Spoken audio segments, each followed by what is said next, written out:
ทุกคนไล่แหลกกำลังออกจากกำลัง2 ทุ่ม 3 นาทีนะครับทุกคนไล่แหลกกำลังนำออกจากถ้ำแล้วจ้าเย้ทุกคนใกล้จะเป็นความจริงแล้วเนาะต้องรอติดตามกันนะคะทุกคนค่ะสบายดีสวัสดีค่ะพีทุกท่านวันนี้มาพบมาบอกกับออนเช่นเก่าเช่นเคยแล้วค่ะทุกคนค่ะวันนี้อาจจะดึกแน่เด้อจ้าน้องคนนะน้องออนก็ติดตามบหน่อยกับทุกคนกันติดตามทุกชั่วโมงติดตามถูกว่าโอ้สิเป็นจังใดได้พีทีมงานกู้ภัยแลบหลายๆหน่วยงานเนาะสิทำงานกันแบบว่าโอ้24 ชั่วโมงเลยบ่โอ้โหแบบเห็นใจคนที่เฮ็ดงานเนาะทุกคนคะล่าสุดเนาะเพิ่นก็พี่ป้อนเนาะทุกคนจากกริดแต่งตั้งเนาะก็คือเพจเพิ่นแต่เอาลงว่ารายแรกกำลังออกจากถ้ำแล้วนะครับโอ้ทุกคนนี่แหละทุกคนเพราะว่าอีหยังที่ว่ากำลังนำออกจากถ้ำเพราะว่าคนอยู่ในถ้ำเริ่มจะกังวลแล้วเนาะทุกคนค่ะจะมีคลิปสั้นๆให้เบิ่งเพื่อไปเบิ่งคลิปสั้นๆกันเลยค่ะทำไม่ได้ข้าวมีเลยตายสองคนจะตายแล้วได้ขอถามอาการหน่อยเดี๋ยวจะได้พาออกกันผมอยากให้พวกคุณออกตอนนี้เลยแต่น้ำมันท่วมเดี๋ยวเราพยายามสูบข้างนอกเขาเร่งสูบน้ำให้พวกเราอยู่นะ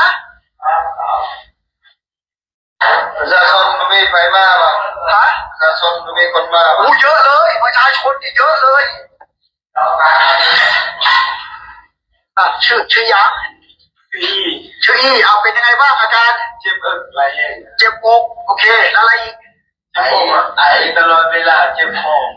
ไอเจ็บคอเจ็บอกมีอะไรอีกไหมมีอ่อนเพลียอยากหิวข้าวบ้างโอเคเดี๋ยวเอาอาหารมาให้นะโอเคขอกินเป็นข้าวได้เดี๋ยวจะถามหมอเดี๋ยวรีบเอามาให้นะได้ไม่ได้ก็จบกันไปแล้วนะทุกคนเป็นจะได้กันแน่โอ้ได้เห็นคลิปแล้วก็น่าสงสารเนาะคนที่อยู่หันและก็น่าสงสารคนที่ไปซอยเรือผอมเนาะเพราะว่าทางหลังกายทางจิตใจทางเส้นทางที่มันลำบากเนาะคือคนที่เขาไปซอยเรือบอกเลยว่าเขาท่าเอาออกมาได้เขาอยากเอาออกมาในมือที่พอนั้นเลยเนาะแต่เนื่องจากว่าเส้นทางเนาะมันออกมายากแล้วการแบบว่าเขาเอิ้นว่ายังเขาเอิ้นว่าทั้ง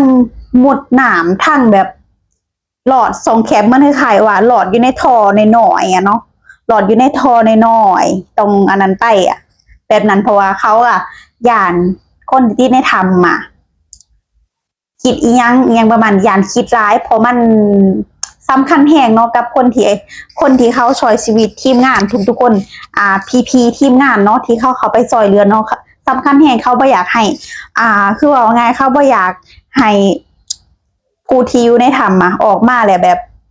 มีความเครียดเนาะในขณะที่ตนนำโตออกมานะเพราะว่ามันต้องใช้ทั้งออกซิเจนแล้วก็หลายๆอย่างเนาะมันต้องเซฟตี้ทั้ง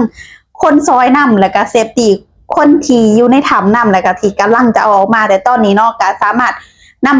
ำออกมาได้แล้ว1 คนเนาะทุกคนแล้วก็เหลืออีก4 คนแล้วอีก2 คนตอนนี้กำลังตามหาอยู่เด้อจ้าเนาะเพราะว่าขอให้PPFCติดตามเพจอย่างเช่นเพจพี่ปอนเนาะเพจพี่ปอนจากกรีดแต่งตั้งเนาะเพราะว่าเพิ่นกะลงข่าวที่ว่าเสื้อถือได้เนาะเพราะว่าส่วนเพจอื่นกะอันนั้นก็หาแหละทุกคนเพราะว่ามันมีทั้งเพจปลอมเพจยังที่ว่าเอาลงโอ้บางคนก็บอกว่าพี่ป้อนตุ้ยแล้วจังสีที่วัดในขณะที่เขาไปซอยเรือสันดูจังได้เขายังไหลสดอยู่มันบ่ล่ะทุกคนหันละสิว่าผู้ใดสิเบิ่งข่าวกะให้มีสติกันเพราะว่าในตอนนี้เนาะมันมีเรื่องคนทางดีคนทางบ่ดีปะปนกันไปหั่นนะอยากให้เบิ่งข่าวที่ว่ามีแหล่งที่มาที่แบบชัดเจนเนาะแล้วก็ที่พีทีมงานกู้ภัยไทยเนาะแล้วตอนนี้ก็อาจจะมีกู้ภัยจากประเทศนั้นประเทศนี้หรือว่าทีมนักดำน้ำทีมแบบที่ว่าผู้เชี่ยวชาญเนาะเกี่ยวกับถ้ำเกี่ยวกับยังเขามาสมทบเนาะเพราะว่าเผื่ออยากซอยเรือประชาชนลาวนะทุกคนแต่ว่า2 คนเขากะยังหาอยู่เนาะทุกคนเขากับบ่แม่นสิว่าหนิงนอนได้เพราะว่าแต่ว่าเรื่องการที่ว่าอยากพาคนที่เขาพบพอน่ะออกไปเนาะออกไปให้เบิดก่อนยังประมาณนี้เพราะว่าคันเขาไปร้ายกับบ่ได้อีกเขาไปหน่อยโพดกับบ่ได้ทำนั่นน่ะมันเอิ้นว่าจังได การทำงานมันก็ยากลำบากเนาะเพราะว่ามันต้องสื่อสารมันต้องอันนั้นคุยกันตลอดนะทุกคนวิทยุสื่อสารยังเฮาก็บ่ฮู้ว่าฝนสิตกมาตอนใดอีกถ้าฝนตกใหม่โอ้โหดูดน้ำออกก็ซ้ำบ่ได้ดูดมันว่าทุกคนนั่นแหละสิ่งที่สำคัญที่สุดจังได้ก็อ้อนก็ขอให้พี่ๆทีมงานทุกคนเนาะบ่ว่าจะเป็นเบื้องหลังเบื้องหน้าเนาะก็ต้องขอขอบคุณทีมงานเบื้องหลังเบื้องหน้าทีมงานเบื้องหน้าก็ว่าถ้าบ่มีทีมงานเบื้องหลังเพิ่นก็คือสิบ่ได้ทำงานราบรื่นขนาดนี้ทีมงานเบื้องหลังก็ว่าถ้าบ่มีทีมงานเบื้องหน้าก็คือสิบ่ได้พบพ่อคนที่ติดถ้ำเนาะนี่แหละทุกคนต่างคนต่างช่วยเหลือกันต่างคนต่างแบบแบ่งปันหั่นนะทุกคนมันก็สิได้พอแบบนี้เนาะแต่จังได้ก็ขอให้ทำงานอย่างแบบปลอดภัยทุกคนเด้อทุกคนเลยแบบคันสิน้ามากคือสิบ่ครบเพราะว่าเฮาบ่ได้คอยหูแต่คนดังๆนะทุกคนแต่ว่าคนที่บ่มีชื่อเสียงเขาก็ช่วยเหลืออย่างเต็มที่นั่นเองเนาะทุกคนค่ะโอเคเนาะค่ะคลิปนี้อ้อเองก็ต้องขอตัวลาไปเพียงเท่านี้เด้อค่ะเนาะก็ขอให้